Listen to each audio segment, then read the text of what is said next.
అందరికీ నమస్కారం. ఇవాళ మనతో పాటు ప్రముఖ సనాతన ధర్మ జ్యోతిష్య నిపుణులు, ప్రవచనకర్త బ్రహ్మశ్రీ వైష్ణవ్ బాలాజీ గారు మనతో ఉన్నారు. గురుగారితో మాట్లాడదాం. గురుగారు నమస్కారం. జై శ్రీమన్నారాయణ అండి.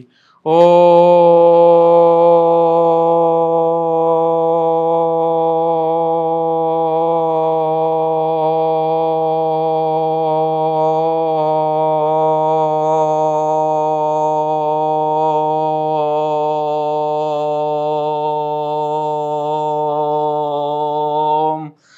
నమో నారాయణాయ. జై శ్రీమన్నారాయణ. గోవింద. గురుగారు, సనాతన ధర్మం ఎంతో పురాతనమైనది. మనం చాలాసార్లు వింటూ ఉంటాం. అయితే ఈ కాలంలో చాలామందికి అసలు నిజంగా సనాతన ధర్మం అంటే ఏంటో చాలామందికి తెలియదు. అవునండి, మరి దాని విశిష్టత ఏంటి? ఖచ్చితంగా చెప్తానండి. ఫస్ట్ మనం సనాతన ధర్మం అంటే ఏంటో తెలుసుకున్నాము. సనాతనము అంటే ఆదియు అనంతయు లేనిది, అంటే ఎక్కడ స్టార్ట్ అయిందో ఎక్కడ ఎండ్ అవుతుందో తెలియనిది, అంటే ఎప్పుడు పుట్టిందో తెలియనిది, లెక్క కట్టలేనిది, వెల కట్టలేనటువంటిది. ఇప్పుడు మనకి 4 యుగాలు ఉన్నాయి. కృతయుగం ఉంది, ద్వాపర యుగం ఉంది, త్రేతాయుగం ఉంది, కలియుగంలో ఉంది. ఒక్కొక్క యుగంలో ధర్మం అనేది ఒక్కొక్క పాదంలో వస్తూ ఉన్నది. అంటే కలియుగంలో ఇప్పుడు ప్రస్తుతం ఉన్నది, మనం కలియుగంలో ఉన్నాము. ఈ కలియుగంలో 5000 సంవత్సరాల పైచిలుకు ఉంది. ఈ 5000 సంవత్సరాలలో మనకి ధర్మం అనేది ఒక పాదంలో ఉండి, అధర్మం అనేది 3 పాదాలలో ఉంది. సాధారణంగా ఇప్పుడు ఈ 4 యుగాలలోనూ దేవతలు పుట్టి మానవ రూపంలో వాళ్ళ అవతారం ఎత్తి దుష్ట శిక్షణ శిష్టన రక్షణ చేసి, అంటే సమాజంలో ఏ విధంగా బ్రతకాలి, ఏ విధంగా బ్రతకకూడదు అనేది మనకి తెలియపరిచారు. సనాతన ధర్మం అంటే వేదం, సనాతన ధర్మం అంటే శాస్త్రం, సనాతన ధర్మం అంటే ముక్తి, సనాతన ధర్మం అంటే శక్తి, సనాతన ధర్మం అంటే భక్తి, సనాతన ధర్మం అంటే అర్చన, సనాతన ధర్మం అంటే సాంప్రదాయం, సనాతన ధర్మం అంటే గోసేవ, సనాతన ధర్మం అంటే ఈ సృష్టిలో ఏ విధంగా బ్రతకాలి, ఈ సృష్టిని ఏ విధంగా ఆస్వాదించాలి, ఈ సృష్టిలో ఏ విధంగా దాన ధర్మములు చేయాలి. భగవంతుడు ప్రసాదించినటువంటి ఈ జన్మ, మన తల్లి మనకి నవమాసాలు మోసి కనిపించినటువంటి తల్లి ఎవరైతే ఉన్నారో ఆవిడ గర్భం ద్వారా భగవంతుడు మనకి మానవ జన్మం ఇచ్చి ఉంటాడు. ఈ మానవ జన్మం కన్నా మునుపు మనము 4 జన్మలు ఎత్తి ఉన్నాము. నీళ్ళలో సంచరించేటటువంటి అన్ని జాతులు జన్మం ఎత్తి ఉన్నాము. దానిక తరువాత వచ్చి పక్షాదులు, ఆకాశంలో సంచరించేటటువంటి అన్ని పక్షాదులు జాతులు ఎత్తి ఉన్నాము. దాని తర్వాత వచ్చేసి వృక్ష సంపద, వృక్షాలలో అన్ని జన్మలు ఎత్తి ఉన్నాము. దీని తర్వాత 4 కాళ్ళతో తిరిగాడేటటువంటి అన్ని జన్మలు ఎత్తిన తర్వాత ఈ 4 జన్మములు అయిపోయిన తర్వాత భగవంతుడు మనకు ప్రసాదించినటువంటిది మనకి భక్తి, శక్తి, ముక్తి, జ్ఞానం అన్నీ ఈ యొక్క సనాతన ధర్మంలో మనం మానవ జన్మ ఎత్తి పుట్టి, జంతు జన్మం ఎత్తి పుట్టినా, ఏది ఏ జన్మములో ఉన్నినా ఆ జన్మని జనన మరణాల మధ్య గల బ్రతుకుని తీర్చిదిద్దుకోవడానికి ఆ భగవంతుడు మనకి ఈ జన్మని ప్రసాదిస్తాడు. ఈ యొక్క సనాతన ధర్మం అంటే సాధారణంగా ఇప్పుడు అందరూ చూస్తున్నారు, మన హైందవులు అని చెప్పుకుంటాం. హైందవులు అని మనం పిలుచుకుంటున్నాం. మనందరూ సనాతనులు అంటే సనాతనులు అంటే భగవంతుడు సైతం సనాతనుడు, ఆయన వారసులం మన అందరం. ఇప్పుడు మనందరికీ ఇంటికి ఒక గోత్రం ఉంది, ఇంటికి ఒక పేరు ఉంది, మనందరికీ పూర్వీకులు తల్లి తండ్రి ఉన్నారు. ఈ విధంగా మనకంటూ ఒక కులం ఉంది, ఒక మతం ఉంది, ఒక వ్యవస్థత ఉంది. కాకపోతే మనందరూ సనాతనంలో ఒక భాగం. సనాతన ధర్మం అనేది అతి పవిత్రమైనది, అతి ప్రాచీనమైనది. అంటే లక్షాంతర వర్షాల నుంచి ఉంది, కృతయుగం నుంచి ఉంది, ఇవాళ పుట్టింది కాదు. ఇప్పుడున్న అనేక మతాలందరూ ఈ మధ్యకాలంలో కలియుగంలో ఒక 1500 సంవత్సరాల క్రితం, 2000 సంవత్సరాల క్రితం, 3000 సంవత్సరాల లోపలే ఇప్పుడున్నటువంటి మతాలన్నీ వస్తున్నాయి తప్పితే మనది ఎప్పటి నుంచో ఉంది, అంత పవిత్రమైనది.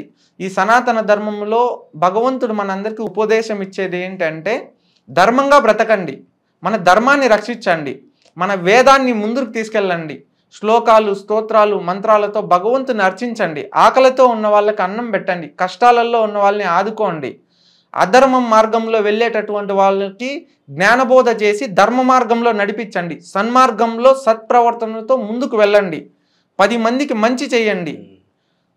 ఈ విధంగా మన ధర్మం అనేది మనకి ఈ విధంగా నేర్పిస్తుంది. హోమం, యజ్ఞం, వ్రతం, పూజా విధానాలు ఒక్కొక్కరు ఒక్కొక్క విధంగా. ఇప్పుడు మనకి మన భారతదేశంలోనే మనకి సరిహద్దులు ఉన్నాయి ఇప్పుడు, కానీ ఒకప్పుడు అఖండ భారతదేశం మనది, అంతా ఒకటే, ఈ సృష్టి మొత్తం అంతా ఒకటే. తరువాత రాను రాను ఈ పాశ్చాత్యతం అనేది ఎప్పుడైతే మొదలైందో అప్పటి నుంచి మనది విడిపోతూ వస్తున్నది. అంతా ఒక తల్లి గర్భంలో, మన విశ్వగర్భం అంతా ఒక తల్లి గర్భంలో ఉంది సనాతన ధర్మం అనేది. అది రాను రాను ఈ కలియుగంలో అధర్మం ఏ విధంగా పెరిగిందో ఆ విధంగా అనేక ధర్మాలు కూడా పుట్టుకొని వచ్చాయి. అంటే సమాజంలో మంచి ఉంది, చెడు ఉంది. మన ఇతర ధర్మాలను ఎవరిని దూషించట్లేదు, ఎవరికి కూడా మనం తక్కువ చేసి మాట్లాడట్లేదు. మన తల్లి మనకి గొప్ప, వారి తల్లి వారికి గొప్ప. ఈ విధంగా ఎప్పుడైతే మనకి అప్పుడు అంతా మనది అని ఉన్నది, కానీ తర్వాత నీది నాది పరాయిది అయిపోయింది. అట్లా అఖండ భారతదేశం కాస్త ఇప్పుడున్నటువంటి భారతదేశం అయిపోయింది. ఇప్పుడున్నటువంటి భారతదేశ సరిహద్దుల్లో ఉన్నటువంటి దేశాలు కావచ్చు, మిగతా దేశాలు కావచ్చు, ఇవంతా కూడా ఒకప్పుడు భారతదేశంలో అంతర్గతం ఇవన్నీ. అటువంటిది జనాలు మారిపోయారు, మతాలు మారిపోయాయి, ఆచార వ్యవహారం మారిపోయాయి, మానవులు మారిపోయారు. సనాతన ధర్మం అంటే జంతువుల్ని గౌరవించడం, జంతువుల్ని పూజించడం, భగవంతుణ్ణి ఆరాధించడం, పెద్దల్ని గౌరవించడం, పెద్దల మాటకు విలువ ఇవ్వడం. మనం పుట్టినటువంటి మానవ పుట్టుక ఏదైతే ఉందో ఈ పుట్టుక 10 మందికి మంచి చేయడానికి సత్ప్రవర్తనతో సన్మార్గంలో వేదము, శాస్త్రము, పూజ, దానము, ధర్మము, అర్చన ఇవన్నీ కూడా మనం అవలంబించుకొని అభ్యసించుకొని సమాజ శ్రేయస్సు కొరకు మనం మంచి చేయడం. సనాతన ధర్మం అనేది ఎండింగ్ అనేది లేదు. ఇప్పుడు మన యుగాంతాన్ని అంటాం, యుగాంతం అనేది లేదు దీనికి. సనాతన ధర్మం అనేది ఎప్పుడూ ఉంటుంది. ఈ కలియుగం అంతరించిపోయినా కూడా ఉంటుంది. ఇది ధర్మం అంటే మనం ఏ విధంగా నడుచుకోవాలి, ఏ విధంగా నడుచుకోకూడదు. ఇప్పుడు రాముడు ఉన్నాడు, రాముడు మనకి శ్రీరామమూర్తి, మనకి ఏ విధంగా బ్రతకాలి. రామస్వామి అంత పరాక్రమవంతుడు ఎవరు లేరు యుద్ధభూమిలో దిగితే. అంత శాంతమూర్తి, అంత ఓపికగా, అంత ధర్మముగా. ధర్మం అంటే ఏంటి? శ్రీరాముడు ఏదైతే మనకి చూపించాడో రామాయణంలో అది ధర్మం, అది సనాతన ధర్మం. శ్రీకృష్ణుడు ఏ విధంగా అయితే మనకు మహాభారతంలో ఏవైతే భాగవత్తులో చూపించినాడో భగవద్గీతలో అది మనకి సనాతన ధర్మం. మత్స్యావతారం కానీ, కుర్మా అవతారం కానీ, వరాహ అవతారం కానీ, తర్వాత లక్ష్మీ నరసింహస్వామి అవతారం కానీ, వామన అవతారం కానీ, పరశురామ అవతారం కానీ, వెంకటేశ్వర అవతారం కానీ, ఈ విధంగా ఇన్ని అవతారాల్లో దుష్ట శిక్షణ శిష్టరక్షణ చేసినటువంటి భగవంతుడు ఎవరైతే ఉన్నారో సనాతన ధర్మానికి తండ్రి విష్ణుదేవుడు, దేవుళ్ళకి దేవుడు తండ్రి విష్ణుదేవుడు, ముక్కోటి దేవతలకు అధిపతి విష్ణుదేవుడు శ్రీమన్నారాయణుడు. ఆయనకి ఆదియు లేదు, అనంతియు లేదు. ఆయనే సనాతన ధర్మం. సనాతన ధర్మం అంటే విష్ణుమూర్తి, ఆయనలోనే అంతయు ఉన్నది. మన శరీరంలో మనకి జీవాత్మ ఉంది, పరమాత్మ ఉంది. ఈ జీవుడు అనేవాడు ఈ శరీరం అయిపోయిన తర్వాత ఇంకొక జన్మలు ఎత్తుతూ ఉంటాడు. వాడు చేసేటటువంటి మంచి, చెడు, ధర్మం, అధర్మం, పాపం, పుణ్యం మీద వారికి ఇంకొక జన్మలు అనేది లభిస్తూ పోతూ వస్తూ ఉంటాయి. ఆ మాదిరిగా భగవంతుడు ఇవన్నీ లెక్కాచారం చేస్తాడు. ఈ జీవుడు శరీరం విడిచిపెట్టిన తర్వాత చిత్రగుప్త మహర్షి మళ్ళీ వాళ్ళు ఏ జన్మ ఎత్తాలి, వాళ్ళు చేసినటువంటి పాపపుణ్యాలు ఏంటి, వారు ఎవరికి తల్లిదండ్రులు పుట్టాలి, వారు డబ్బున్న వాళ్ళ ఇంట్లో పుట్టాలా, పేదవాళ్ళల్లో పుట్టాలా, వాళ్ళ శరీరంలో అన్ని అవయవాలతో పుట్టాలా, వారు కష్ట నష్టాలు అనుభవించాలా అనేది దానిని లెక్కాచారం చేసి మళ్ళీ జన్మను ప్రసాదిస్తారు. దానిని పునర్జన్మలు అంటారు. సనాతన ధర్మంలో ముఖ్యంగా వచ్చేసేసి మనకి కర్మలు అనేటివి ఉంటాయి, రుణబంధాలు అనేటివి ఉంటాయి. కర్మలు రుణబంధం తీరిపోగానే ఈ శరీరాన్ని విడిచి వెళ్ళిపోతా ఉంటారు. ధర్మం అనేది శాశ్వతం, కానీ మనం అనేది అశాశ్వతం.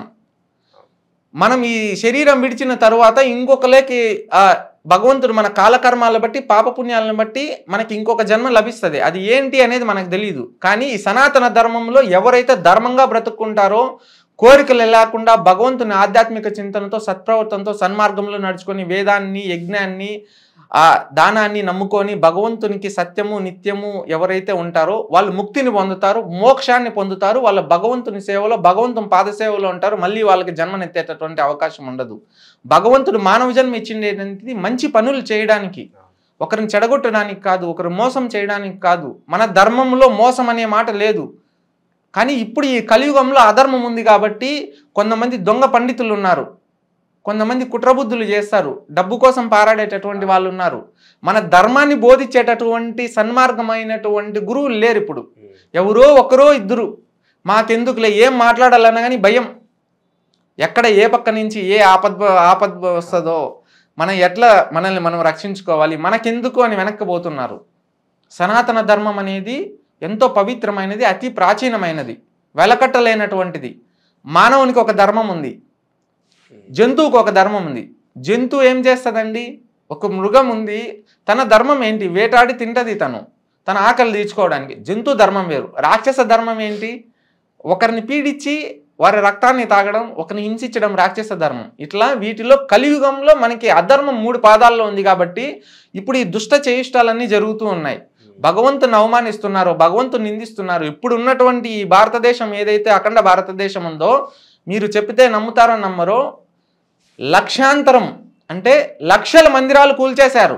బ్రిటిష్ ప్రభుత్వం ఎప్పుడైతే భారతదేశంలో అడుగు పెట్టిందో లక్షల మందిరాలు కూల్చేశారు. మన ప్రాచీన చరిత్ర ఎంతో వెలకట్టలేనిది, ఎంతో వెలకట్టలేనటువంటిది, ఎంతో ధర్మమైనది. ఎన్నో స్థల పురాణాలు, ఎన్నో విశిష్టతలు, ఎన్నో వైభవాలు, అంత పవిత్రమైన ప్రాచీనమైనటువంటి కట్టడాలన్నీ కూల్చేసేశారు. ఇప్పుడు చూస్తున్నటువంటిది, ఇప్పుడు మనం కేవలం 0.0001% చూస్తున్నాం. సనాతన ధర్మం అనేది ఇన్ఫినిటీ. అంటే ఒకసారి ఊహించుకోండి మన ధర్మం ఎంత పవిత్రమైనదో. ఇప్పుడు మనం కేవలం ఒక మందిరంకి వెళ్తేనే ప్రపంచంలో ఎన్నో అత్యంత పెద్ద మందిరాలు, అంటే టవర్స్ అని అవి ఇవి చూస్తూ ఉంటాం, చాలా ఎత్తుగలవి. అటువంటి మన మందిర గోపురాలే అంతంత పొడుగా కట్టారు అప్పట్లోనే. ఎంత పవిత్ర చరిత్ర ఉంది. కొన్ని వందల సంవత్సరాల క్రితమే అంత పవిత్రమైనటువంటి కట్టడాలు కొన్ని వందల సంవత్సరాల నుంచి ఉన్నాయి, వేల సంవత్సరాల నుంచి ఉన్నాయి. టెక్నాలజీ లేని కాలంలోనే మన దగ్గర టెక్నాలజీ ఉపయోగించారు. అంత పవిత్రమైనటువంటి గుళ్ళ పైన ఇప్పటికి కూడా ఉంటాయి బొమ్మలలో. ఒక్కొక్క గుడికి ఒక్కొక్క చరిత్ర ఉంది. ఆ విధంగా లక్షాంతరమైన గుడిల్ని అనేది ధ్వంసం చేసేశారు. మన చరిత్ర అనేది మనకు చూపించట్లేదు. అసలైనటువంటి చరిత్ర అనేది మనది హైందవ సనాతన ధర్మ చరిత్ర అనేది చాలా పెద్దది. మహా పరాక్రమవంతులు ఉన్నారు. ఇప్పుడు అలెగ్జాండర్ అని చదువుతారు. ఇట్లాంటి వాళ్ళకి 1000 రెట్లు అంత పెద్దవాళ్ళు మన దాంట్లో ఉన్నారు. చరిత్ర చెప్పుకోగలిగినటువంటిది ఛత్రపతి శివాజీ అని చెప్తా అంటాం మనం సాధారణంగా. ఛత్రపతి శివాజీ గారు ఎంత గొప్పవారో అంత 1000 గొప్పవారు మన సనాతన ధర్మంలో ఉన్నారు. ఏనుగులు సైతం చేతులు ఎత్తి పెట్టేటటువంటి శక్తి సామర్థ్యాలు ఉన్నారు. సనాతన ధర్మం అంటే 10 మందికి అన్నం పెట్టడం, ఒకరి ఆకలిని తీర్చడం, కష్టంలో ఉన్న వాళ్ళని ఆదుకోవడం. ఆ భగవంతుడి యొక్క జ్ఞానాన్ని మనం ఏదైతే ఈ మానవ జన్మం ఇచ్చాడో, మనం కామ క్రోధ లోభ మోహ మద మత్సరాలకి అతీతంగా ఉండి భగవంతుని అర్థం చేసుకొని ఈ సృష్టిలో శాశ్వతం ఏది లేది అని మనం ఈ సృష్టి మొత్తం తెలుసుకొని అశాశ్వతమైనది మానవ జన్మ ఎత్తిన వారు ప్రతి ఒక్కరూ గిట్టక తప్పదు. కోరికలు అనేది ఉండకూడదు. మనకు భగవద్గీత అదే చెప్తా ఉంది, రామాయణము అదే చెప్తా ఉంది, అష్టాదశ పురాణాలు అవే చెప్తా ఉన్నాయి, మన ఇతిహాసాలు అవే చెప్తున్నాయి, సంస్కృతి అదే చెప్తుంది. ఈ ధర్మంలో మనం చేయవలసిన పని ఏంటంటే మనల్ని మనం గ్రహించడం. మనం నలుగురి ముందు ఎలా ఉంటాం, నలుగురి వెనక ఎలా ఉంటాం, మన దగ్గర డబ్బు ఉంటే ఎలా ఉంటాం, మన దగ్గర దుడ్డు లేకపోతే ఎలా ఉంటాం, మనం కష్టం వస్తే ఏ విధంగా ఉంటాం, మనం సుఖంలో ఉంటే ఏ విధంగా ఉంటాం, మనం విజయం సాధిస్తే ఏ విధంగా ఉంటాం, మన అపజయం సాధిస్తే ఏ విధంగా ఉంటాం, మన దగ్గర అన్నీ ఉన్నప్పుడు ఏ విధంగా ఉంటాం, మన దగ్గర ఏమీ లేనప్పుడు ఏ విధంగా ఉంటాం అని చెప్పేటటువంటిది మనల్ని మనం తెలుసుకొని ఈ సృష్టిలో ఏది శాశ్వతం కాదు. తల్లి గర్భం నుంచి మనం పుట్టినప్పుడు ఒంటరిగా వచ్చాం, కాలం అయినప్పుడు ఒంటరిగా వెళ్తాం తప్పితే ఏమీ ఎత్తుకుపోం. కానీ జనన మరణ ప్రతి ఒక్కరికి జరిగేటటువంటి తంతు అది. కానీ జనన మరణాల మధ్య గల బ్రతికి ఏదైతే ఉందో, ఇది ఒక హైందవునిగా మనం జన్మించినప్పుడు, మన సనాతనమైనప్పుడు, సనాతన ధర్మంలో మనం సత్యాన్ని, ధర్మాన్ని, వేదాన్ని ఈ 3 పాదాలని పట్టుకొని మనం ముందుకు నడచాలి. దానము, ధర్మము, దైవము, ఆధ్యాత్మిక చింతనలతో మన మానవ జన్మని మనం సన్మార్గంలో సత్ప్రవర్తనతో ముందుకు తీసుకొని పోవాలి. అది సనాతన ధర్మం. గురుగారు, అలాగే మీరు అన్నట్లుగానే దొంగ గురువులు చాలా ఎక్కువ మంది అయిపోయారు. అవునండి. అలాగే చాలా మంది సనాతన ధర్మం గురించి ఒక మాట అనేసి ఫేమస్ అయిపోవాలని చూస్తున్నారు. అలాగే హిందూ దేవాలయాలు చాలా వరకు కూల్చేస్తున్నారు. మరి ఎలా అనిపిస్తుంది? ఇవన్నీ ఆగటానికి మరి పరిష్కార మార్గం ఏమంటారు? కొత్త చట్టాలు ఏదైనా తీసుకురావాలంటారా? ఖచ్చితంగా అవసరం అండి. కాకపోతే ఇప్పుడున్నటువంటి ఈ నవ సమాజం ఏదైతే ఉందో మొత్తం కల్మషమైనది, మొత్తం అపవిత్రమైనది. మంచి చెప్తే ఆ మంచిని స్వీకరించడానికి కూడా జనం అనేవాళ్ళు సిద్ధంగా లేరు. ఒక సద్గురువు ఒకరు వచ్చారు, ఒక మంచి వేదము, ఒక శాస్త్రము, ఒక మంచి చెప్తున్నాడు, తనని అవమానిస్తూ నిందిస్తున్నారు జనాలు. ఎందుకు? ఒక సినిమాకి వెళ్తే 3 గంటలు కూర్చొని ఒక సినిమా చూస్తారు.